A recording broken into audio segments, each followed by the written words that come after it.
It's a seasonably cool winter day in Sweetwater, Texas. Just 3 miles west of Fort Worth stands a lonely building that's home to a part of history that for many years has been swept under the rug.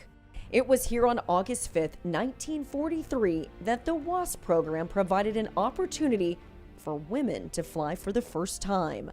WASP is an acronym for Women Airforce Service Pilots.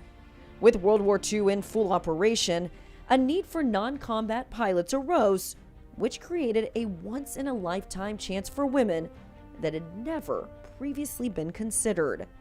Through the Lend-Lease program, we had promised nearly 7,000 aircraft to the Russians. So all those aircraft were being built here, and then they were being taken to Russia.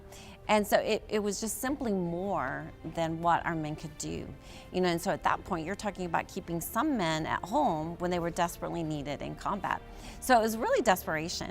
It was an exciting time, as the miracle of flight was still very much in its infancy.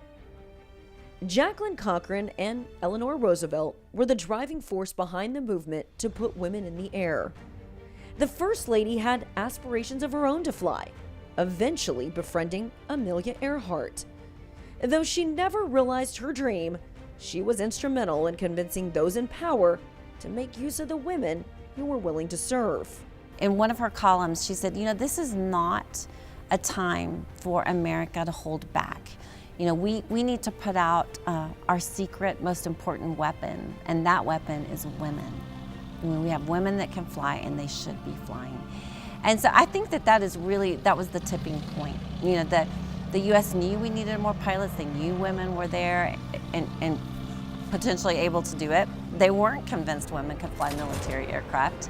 They were very concerned that they didn't have what it would take. But I think their backs were against the wall. The First Lady is saying, you should try, and there it was born. The WASP logged more than 60 million miles and flew every plane the Army Air Forces possessed, and every type of mission a male pilot flew during World War II, with the exception of combat. They delivered more than 12,000 aircraft representing 78 different types to bases throughout the nation. At its height, the program had just over 1,000 women pilots, including Shirley Cruz. She is one of the last survivors. Now 100 years old, she still remembers the day in 1944 when the dream suddenly came to an end. The program was essentially sealed. It wasn't even out there, the information for people to know about. People knew about the Tuskegee Airmen Service, they knew about the Navajo Code Talkers, they knew about WAC, but nobody knew about the WASP. It was hidden. And the ladies really accepted it.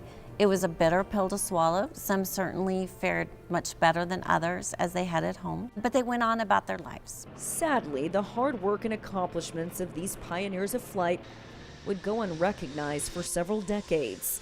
In the 1970s, the Army announced they would be recruiting and training the first women pilots in the military. Well, the WASP didn't like that. They did not appreciate that at all. They said it was one thing to be disbanded and be sent home, but no one's going to say we weren't the first. Barry Goldwater had a lot to do with getting them their veteran status. He had done a lot of the same jobs that they had done. The women kept everything, so they were pulling out their official service records. They had their acceptance letters, they had their discharge papers, they had their log books, they had it all. And he examined it and said, this is just like mine. So he really pushed that over the goalpost.